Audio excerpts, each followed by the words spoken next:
Students, आज आपको बहुत ही मज़ा आने वाला है। हमें कोई बोरिंग एक्सरसाइज टाइप की कुछ ऐसा करवाने नहीं वाला है जो हमारे एकेडमिक पे एक्सरसाइजेस वगैरह हैं जो किसी भी क्लास से रिलेट करती हो। मैं आपको आज सिर्फ मैथ की बेसिक्स करवाने जा रहा हूँ। बहुत ही आसान, बहुत ही मैजिक ट्रिक्स मैं आपको बताने जा रहा हूँ। बड़े ही अच्छे से बैठ के सुकून से एक जगह बैठें और आराम से वीडियो। तो चलिए देखते हैं। अच्छा, जब भी आपको मल्टीप्लाई की ज़रूरत पड़े और कैलकुलेटर ना, आप क्या करें जी, तो आपको जहन में ही सारी कैलकुलेशन आप कर सकते हैं। बहुत ही बेसिक से चलते हैं भाई। यहाँ ले लिया हमने 11। अगर 11 के साथ आपको किसी भी 2 डिजिट वाले नंबर को मल्टीप्लाई करवाना है तो भाई हम दिमाग में अपने माइंड में कैसे कर सकते हैं। तो जी ये हमने मल्टीप्लाई कर लिया, कोई भी नंबर ले लो, लेट सपोज 27 ले लिया। सर ये तो आपको रटा हुआ होगा, चलो आप तो देखो। अब यहाँ पे 27, इसकी बेसिक ट्रिक देख लो, आपको रटा हुआ हो ना रटा हुआ हो आपको हर जगह अप्लाई कर सकते हैं। अच्छा जी, अब करना क्या है कि पहले नंबर को यहाँ मल्टीप्लाई करवाए बगैर कुछ भी नहीं करना, आपने एज इट इज़ उतार देना है। फिर पहले नंबर को दूसरे नंबर से प्लस करवा के 2 + 7 बेटा 9 होता है, 9 आपने यहाँ उतार देना है। फिर जो लास्ट वाला नंबर है बेटा वो ये आपका आ चुका है आंसर। सर कैसे आया, ज़रा प्रूफ करके दिखाएं। तो बेटा आपने ऐसे ही करना था, इसको 11 लिखा है, यहाँ आपने 27 लिखा है, इसको मल्टीप्लाई करवाना है। आपने 7 * 1 = 7 लिख दिया, फिर 7 * 1 = 7, फिर मल्टीप्लाई का साइन, फिर जी सर 2 * 1 = 2 आ गया, फिर 2 * 1 = 2 आ गया, इसको प्लस करते हैं 7 और ये 9 आ गया 2। तो क्या आपका ये आंसर सेम आ गया ना। तो बहुत ही आसान था। अब आगे चलते हैं। अब एक और एग्जाम्पल ले लेते हैं। 11 है, अब इसको मल्टीप्लाई कर लेते हैं किसी भी ऐसे नंबर के साथ। मैं कर लेता हूँ 63 के साथ।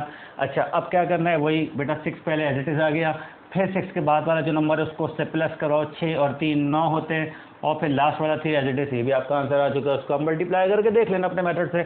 अब आगे चलते, अब जो है हम जो है एक आध एग्जाम्पल और देखते हैं कि 11 लिखा हुआ है, मल्टीप्लाई बाय 37 हो गया हमारा। अच्छा, अब क्या करना है सर, कुछ नहीं करना, 3 ऐसे ही लिखा बेटा, उसके बाद 7 में 3 प्लस कराओ, 7 और 3 10 होता है। अब क्या 10 हम पूरा लिखें सर, नहीं 10 पूरा नहीं लिखना, 10 का सिर्फ 0 लिखना है, एक यहाँ बोरो आ जाता है। फिर उसके बाद क्या करना है, लास्ट वाला तो एज इट इज़ आया, तो ये 3 और 1 4 हो गया बेटा, और ये आपका आंसर आ चुका है। 2 डिजिट वाले 2 से ज़्यादा भी कर लेते हैं बेटा। अच्छा, अब यहाँ देखते हैं, तो यहाँ देखो इसी तरह है कि 11 है, 11 आपने मल्टीप्लाई करवाना है किसी 3 डिजिट वाले नंबर से, 4 डिजिट से, तो हम 3 वाले से कर लेते हैं, 3 4 चले 9 ही ले लें। अच्छा, अब यहाँ देखें कि 3 नंबर वाला है, क्या करें, बेसिक वही फॉर्मूला है। पहला बेटा एज इट इज़ आया, फिर पहले को दूसरे से प्लस करवाया, एज इट इज़ आया, दूसरे को तीसरे से प्लस करवाया, 9 और 4 13 होते हैं। तो क्या सर 13 पूरा लेके, नहीं 13 नहीं लिखना है, 3 लिखना है, और एक बोरो आ जाएगा साइड में, फिर वही लास्ट वाला एज इट इज़ आ गया। तो बेटा 3 ऐसे ही आया, ये 8 आ गया, ये 3 आ गया, 9 आ गया। इसको ज़रा फटाफट चेक कर लो, आंसर नहीं आया तो कमेंट सेक्शन में बता देना, ठीक है। अच्छा, अब जो है हम एक और एग्जाम्पल ले लेते हैं। बहुत ही जल्दी जल्दी करना है क्योंकि हमें कैलकुलेटर से बचना है और टाइम भी हमारे पास नहीं होगा एग्जाम में। फिर बेटा हम वही 11 ले लेते हैं। अच्छा, अब 4 3 कोई छोटा नंबर या बड़ा नंबर 2 1। अच्छा, इस तरह लेते हैं, या इसको चलो आप 5 ले लो, कोई भी ऐसा नंबर रैंडमली आपने सेलेक्ट कर लेना है। बीच में मल्टीप्लाई आ गया तो बेटा फॉर्मूला वही है, 4 आया, 4 को 3 में ऐड करा, 7 आ गया बेटा, 3 को 2 में ऐड करा, 5 आ गया। अच्छा, 2 को 5 में ऐड करा, 2 + 5 बेटा 7 होता है, लास्ट वाला 5 हमारा एज इट इज़ आ गया, आपका आंसर है। इसको आप चेक कर लेना, ये आपका 5 है, ठीक है। तो ये थी हमारी कुछ बेसिक ट्रिक्स कि सर अब 11 के अलावा कुछ और आ जाए तो क्या करें। अच्छा जी, अब आप चलते हैं, सर 11 से तो हो जाता है, अब कोई नया क्वेश्चन करके दिखाएं, कोई नई वैल्यू इसलिए जो 11 के अलावा कोई आ जाए। तो बेटा लेट सपोज हमने 21 ले लिया, मल्टीप्लाई बाय 42 ले लिया, ये तो रैंडमली सिलेक्ट किए हैं, यहाँ कोई 1 11 के चक्कर है ही नहीं।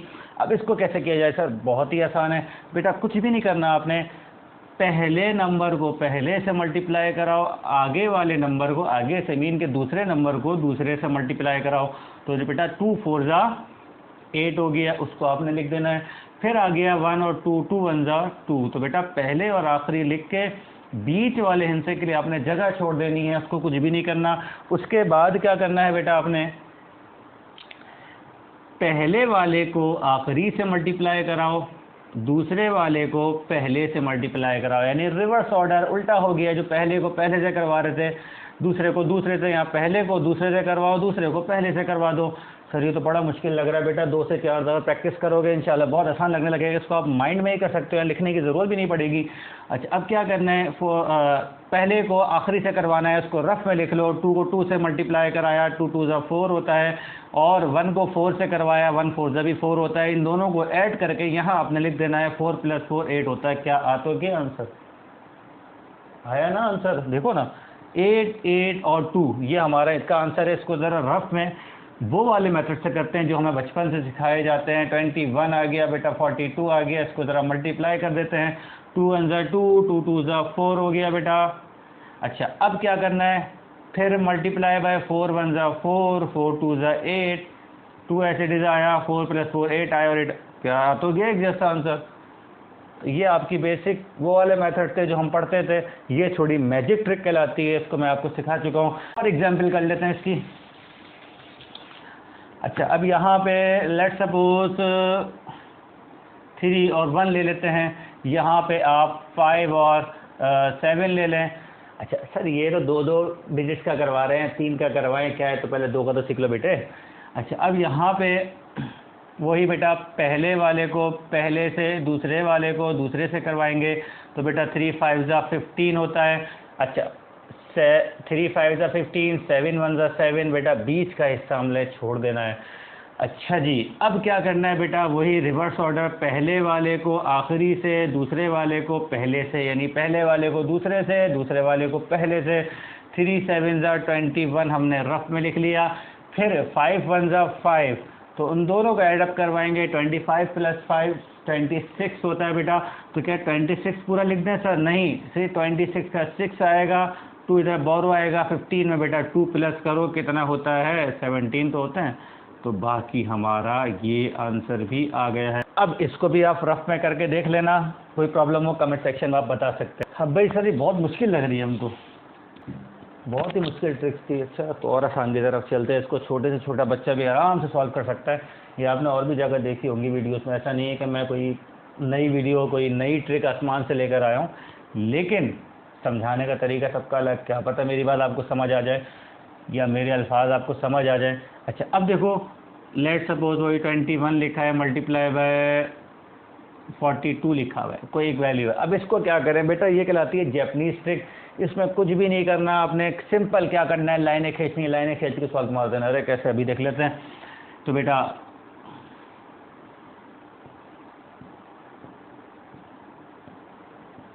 अरे सर ये क्या कर दिया आपने, क्या कीड़े मकोड़े बनाए, अभी देख लेते हैं ना बेटा। अभी इसको कैलकुलेट करके हम लिखेंगे इंशाल्लाह, बहुत ही अच्छा हमारा आंसर आने वाला है, ठीक है। अच्छा हमने यहाँ लिख लिया 8, सर कैसे लिखा ये बता देता ना, कोई मसला थोड़ी है। यहाँ हमने लिख लिया 2, अच्छा यहाँ भी लिख लिया हमने 8। इसका आंसर आया बेटा 8 8 और 2। अच्छा अब ये आ गया हमारा 8 8 और 2। अब सर कैसे आया, इसको सर वैसे ही मल्टीप्लाई करके देख लेते, पहले वेरीफाई तो कर लो, फिर आपको सिखाऊंगा ना, क्या पता गलत आए और मैं आपको आंसर की ट्रिक बताने बैठी हूँ। पहले इसको देख लेते हैं जो हमारा देसी तरीका है। 2 1 ज़ा 2 हो गया बेटा, 2 2 ज़ा 4 हो गया, मल्टीप्लाई 4 1 ज़ा 4 हो गया बेटा, 4 2 ज़ा 8 हो गया, 2 ऐसे ही आया बेटा 8 आया। अरे सर ये तो बड़ा ज़बरदस्त आंसर आ गया।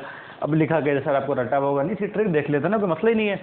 अब देखो बेटा करना क्या है, मैंने लाइनें कैसे खींची, यहाँ हमने देखना है पहला 2 है तो कोई मसला नहीं है, 2 है तो क्या हुआ, 2 था, 2 लाइनें मैंने खींच दी, 2 लकीरें मार देनी है बस। फिर 1 है, थोड़ा गैप देके 1 लकीर मार दी। फिर क्रॉस का साइन बेटा यूँ होता है, तो दूसरा वाला जो आगे 4 है उसको यूँ 4 लाइनें खींच दी।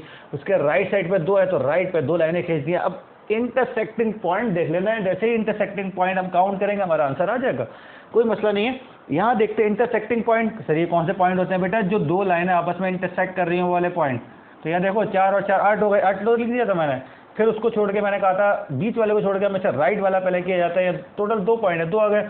अब बीच वाला कैसा आता है बेटा, ये वाले इंटरसेक्टिंग पॉइंट और ये वाले इंटरसेक्टिंग पॉइंट, मतलब कि ये दोनों मिला के जो भी आंसर है वो लिख देना। तो काउंट कर लो, 4 ये हो गए बेटा, 4 ये हो गए, टोटल कितना हो गया, 8 आ गए। तो याद हो गया, ये बहुत ही बेसिक ट्रिक थी। कोई भी नंबर हो बेटा, 3 वाले हों, 4 वाले हों, 6 वाले हों, लेकिन पहले इसकी प्रैक्टिस बहुत ज़रूरी है। 2 नंबर बेटा कोई भी वैल्यू हो जाए, any value you can solve by this method. लेकिन सर अगर बड़ी आएगी तो कितनी लकीरें मारते रहेंगे हम, तो बेटा इसकी जब प्रैक्टिस करोगे इंशाअल्लाह आगे आपको समझ आने वाला है। तो आज का टॉपिक मैंने आपको इसीलिए कहा था इंटरेस्टिंग होने वाला है। हाँ, कुछ के लिए नहीं होगा, इसको मैथ से नफरत है उसको नहीं होगा, उसके लिए अच्छा नहीं होगा। लेकिन अब जो मैथ बहुत पसंद करते हैं उनके लिए बहुत इंटरेस्टिंग टॉपिक था ये, क्योंकि सर बहुत सारे एक्सरसाइज आप पढ़ाते हैं या कोई भी हमें पढ़ाता है, बोरिंग लगती है, तो बेसिक ही नहीं आती है हमें, इस वजह से बोरिंग लगती है। अच्छा जी, अब चलते हैं, ये हमारी मल्टीप्लिकेशन ट्रिक्स थी। अब चलते हैं कुछ एलसीएम की तरफ, जो नॉर्मली बच्चों को बहुत प्रॉब्लम होती है कि भाई हम कैलकुलेटर से बाकी सॉल्व भी कर ही लेते हैं, एलसीएम किस तरह लिए जाएं। हमेशा एलसीएम पहले कब लिया जाता है, पहले आप ये सीख लो, यदि भी दो फ्रैक्शन में वैल्यूज हो, फ्रैक्शन मतलब डिवाइड में, या दोनों में से कोई एक हो और बीच में सिर्फ प्लस या माइनस हो, तभी हम एलसीएम लेंगे, अदरवाइज मल्टीप्लाई डिवाइड कुछ भी हो हम एलसीएम नहीं लेंगे। तो बेटा फ्रैक्शन मतलब जैसे लेट सपोज 2/3 लिखा हुआ है, प्लस या माइनस और यहाँ पे 3 हो या कोई भी ऐसा नंबर हो, एक तो एग्जाम्पल ये है, या 4 हो 5 हो, प्लस या माइनस कुछ भी हो बेटा, और यहाँ पे भी हमारी कोई ना कोई फ्रैक्शन में हो, तो बेटा इस तरह की कंडीशन में हम क्या करते हैं बेटा, एलसीएम लेते हैं। ठीक है, पहले तो क्लियर होना जरूरी है कि बीच में मल्टीप्लाई डिवाइड तो एलसीएम नहीं लेंगे, बीच में प्लस या माइनस हो, फ्रैक्शन में कोई भी एक टर्म हो या दोनों टर्म फ्रैक्शन में हो, 2 या 4 जितने भी हैं बेटा, तो उनके दरमियान एलसीएम लिया जाता है। अच्छा जी, अब यहाँ पे पहले एग्जाम्पल को ही सॉल्व करके देख लेते हैं। उसमें क्या है बेटा, एक फ्रैक्शन में और एक लीनियर है, तो फिर एलसीएम किस तरह लेंगे कि इस वाले 3 को, जो भी यहाँ डिनोमिनेटर है बेटा, ये न्यूमिनेटर कहलाता है, डिनोमिनेटर कहलाता है, डिनोमिनेटर को बेटा जो साथ वाली टर्म है उससे मल्टीप्लाई करवा के होल पे ले लेते हैं।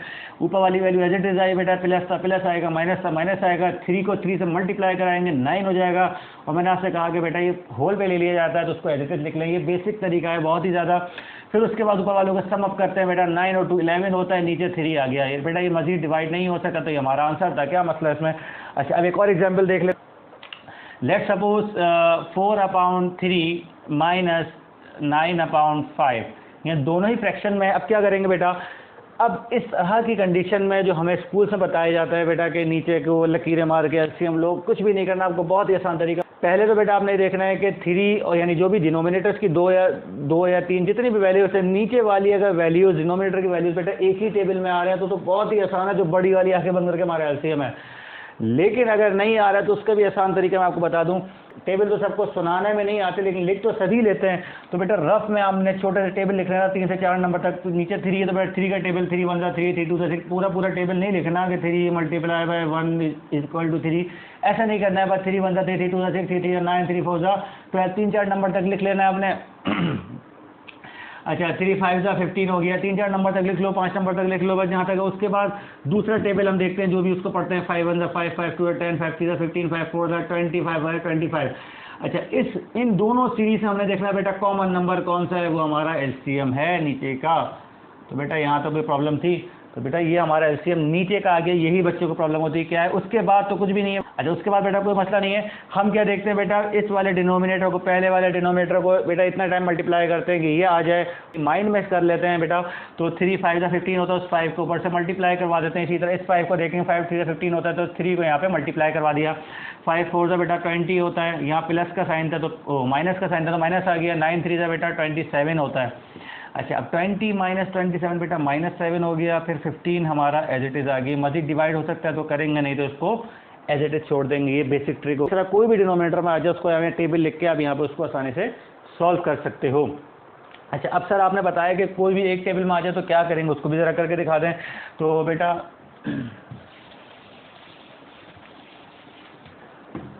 उसको देख लेते हैं कि 2 divided by 3 minus 5 divided by 9।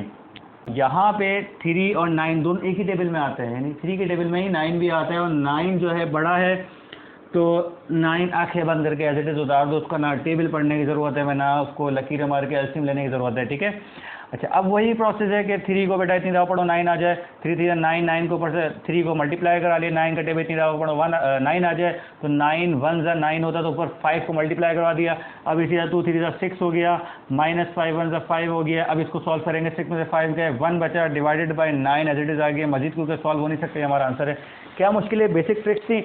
अच्छा, इससे भी ज़्यादा बेसिक्स आपको सिखाऊँ मैं कि सर ये भी चीज़ हमें समझ नहीं आ रही, बहुत ही आसान तरीका कोई हो हमारे पास कैलकुलेटर भैया। अब एलसीएम किस तरह लिया जाए, कुछ भी नहीं है, हमने कुछ भी नहीं करना, हमें बचपन से खाली एलसीएम ही लेना सिखाया जाता है। बेसिक ट्रिक बहुत ही कम लोग बताते हैं। लेट्स सपोज है प्लस है माइनस है कुछ भी है, 5.9 है, अब इसका भी चलो 5.7 है, कोई भी ऐसा। सर ये समझ नहीं आ रहा है कि एक टेबल में भी नहीं आ रहे है वो वाला, मुझे ये ट्रिक भी समझ नहीं आ रही थी जो आपने लिखी थी कि वो एक टेबल पढ़ दो या एलसीएम ले लो या जो बड़ा है वो लिख दो। हमें इससे भी आसान तरीका बताएं, कुछ भी नहीं है, इसको डिवाइड करो। अगर आपके पास कैलकुलेटर है, इसको आपने डिवाइड करना है, जो डिवाइड में आंसर है 2 डिवाइड बाई 3 हमारा 0.66 कुछ समथिंग आता है।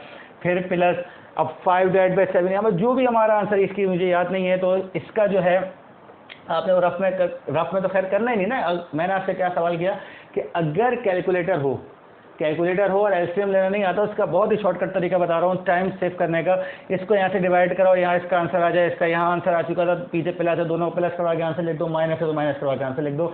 आंसर से मुराद इसका जो भी आगे वैल्यू आ रही है वो यहाँ लिख देना है, इसमें एलसीएम की भी ज़रूरत नहीं है, ठीक है। लेकिन ये सिर्फ उस कंडीशन में अगर कैलकुलेटर अवेलेबल हो। कैलकुलेटर नहीं है तो मैनुअल का तरीका मैं आपको थोड़ी देर पहले आपको बताया। इसमें यहाँ तक कोई प्रॉब्लम है तो आप मुझे कमेंट सेक्शन में बता सकते हैं।